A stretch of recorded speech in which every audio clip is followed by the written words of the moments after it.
नमस्कार। Super India news TV में आपका स्वागत है। मैं हूं राजेश आरिफ। आइए देखते हैं आज का विशेष समाचार। ईरान में हिजाब विरोधी लहर का संदेश।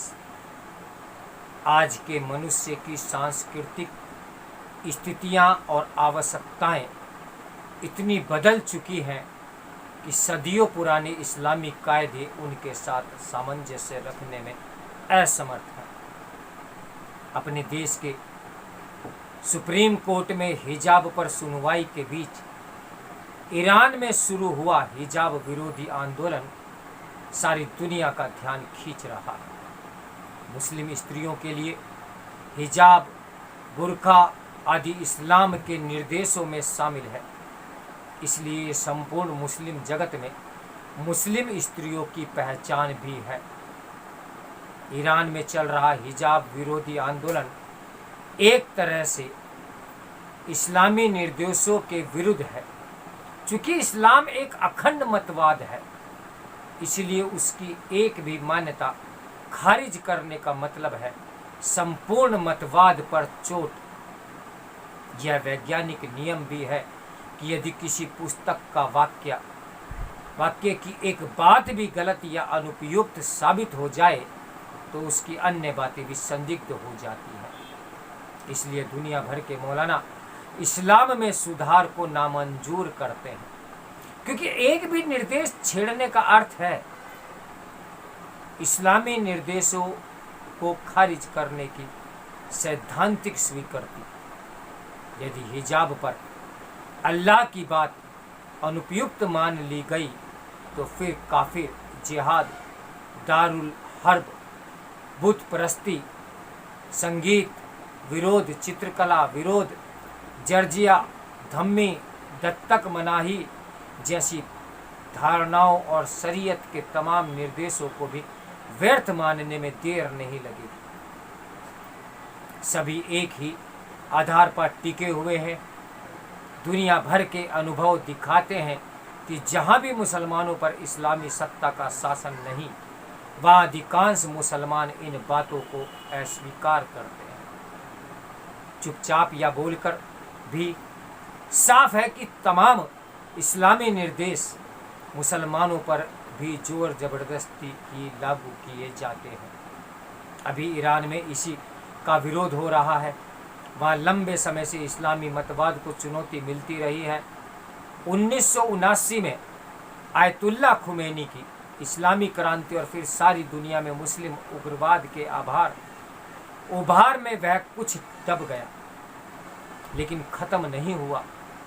अनेक शिक्षित ईरानी मानते हैं कि इस्लाम से उनके देश को कोई लाभ न हुआ। ईरानियों में इस्लाम पूर्व के पारसी पंथ जारथुस्त्र के प्रति एक सहज या गौरव भाव भी है।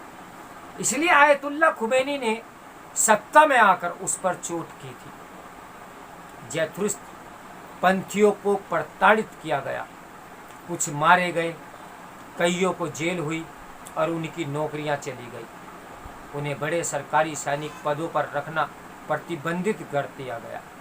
इन्हीं कड़ाइयों से अनेक ईरानियों में अपनी प्राचीन सभ्यता के प्रति कौतूहल भी जागा। गोपनीय रूप से मूल पंथ में मतांतरण भी होते रहे। ईरानी युवा पीढ़ी में एक अर्थद्वंद चल रहा है। बड़ी संख्या में ईरानी युवा इस्लाम को अपना भविष्य नहीं मानते। वे एक बहुलतावादी उदार समाज का सपना देख रहे हैं, जहां कोई वैचारिक मजहबी दमन न हो। यह कोई अपवाद भावना भी नहीं है। ईरान के सर्वोच्च वर्ग भी इससे सहानुभूति रखते हैं। इसका एक प्रमाण ईरान के पूर्व राष्ट्रपति सैयद मोहम्मद खातमी ने दिया। उन्होंने एक बार प्रश्न उठाया था, क्या इस्लामी सभ्यता कभी एक बार उदित होकर कुछ सदी पहले अस्त नहीं हुई? क्या किसी सभ्यता के अवसान का यह अर्थ नहीं होता कि अब हम उसकी शिक्षाओं के आधार पर अपने विचार तथा कर्म नहीं गढ़ सकते? क्या ये नियम हमारे इतिहास पर लागू नहीं होता? सर्वोच्च पद से ऐसे प्रश्न उठाना ही ईरान के चिंतन की पर्याप्त झलक देता है। यह सब खुमैनी की इस्लामी क्रांति के 20 वर्ष बाद कहा गया। इस वक्तव्य में उस क्रांति को व्यर्थ मानने की भी झलक है। खातमी ने सभ्यता और मजहब में अंतर माना था। उनके शब्दों में, यदि इस्लामी सभ्यता का सूरज डूब गया और ऐसा बड़ी बड़ी उपलब्धियों के बावजूद हुआ, तो भी इतना कहा जा सकता है कि मजहब के प्रति एक विशेष काल अनुकूल दृष्टिकोण का अंत हुआ। स्वयं इसका अंत नहीं हुआ। खातमी ने मानवीय स्वतंत्रता और मानवता से प्रेम की जरूरत भी बताई थी। ऐसी बातें इस्लामी आलिया उलेमा मंजूर नहीं करते, जबकि आम हिंदू, बौद्ध या सेकुलर व्यक्ति इन्हें खुशी खुशी मानते हैं। खातमी ने लगभग साफ ही कहा था कि अब नई सभ्यता की तैयारी का समय है और इस्लामी मान्यताओं को छोड़ना पड़ेगा।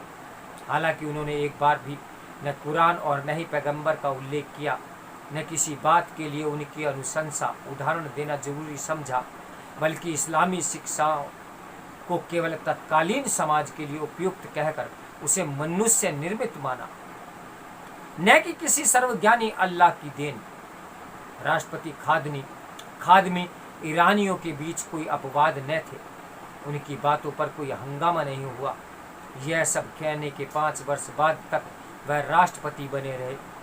ईरान में इस समय जोर पकड़ रहा हिजाब विरोधी आंदोलन को इस्लामी मान्यता विरोधी भावना स्पष्ट है। हालांकि विश्व में जिहादी हिंसा की खबरों से लगता है कि इस्लामी मतवाद का दबदबा बढ़ रहा है, किंतु बात उल्टी है। तुलनात्मक धर्म दर्शन के विद्वान कुनराड एल्स्ट के अनुसार यह दिए के बुझने से पहले की भभक है। मुसलमानों की संख्या भले ही बढ़ रही हो, किंतु अंदर ही अंदर मुसलमानों में इस्लामी मतवाद के खालीपन की समझ तेजी से भी बढ़ रही है। आज मनुष्य की सामान्य आर्थिक, तकनीकी, शैक्षिक, सांस्कृतिक स्थितियां और आवश्यकताएं इतनी बदल चुकी हैं कि सदियों पुरानी इस्लामी कायदे उनके साथ ताल मिलाने में असमर्थ हैं। इसलिए भारत समेत कई देशों में मुस्लिम युवक युवतियां इस्लाम छोड़कर खुद को एक्स मुस्लिम कह रहे हैं। सभी विकसित मुस्लिम देश किसी न किसी रूप में इस्लामी बंदिशों से निकलने का मार्ग तलाश रहे हैं। यदि एक भी मुस्लिम देश ने ऐसा कर लिया तो पूरे विश्व में कट्टर इस्लामी मान्यताओं की पराभव स्वतः स्फूर्त हो सकता है।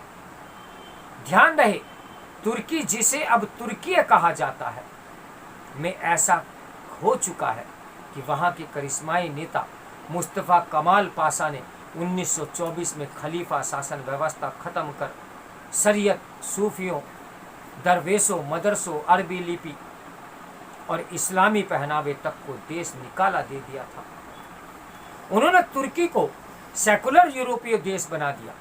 इसलिए हालिया इस्लामी उभार कोई स्थायी चीज़ नहीं। ईरान भी चल रहा हिजाब विरोधी ईरान में जो चल रहा है हिजाब विरोधी आंदोलन इसी का प्रमाण है। तो देखते हैं आगे क्या होता है। तो मेरे साथ बने रहिए सुपर इंडिया न्यूज़ टीवी की ब्रेकिंग न्यूज़ के लिए। नमस्कार, मैं हूँ राजेश आर्य।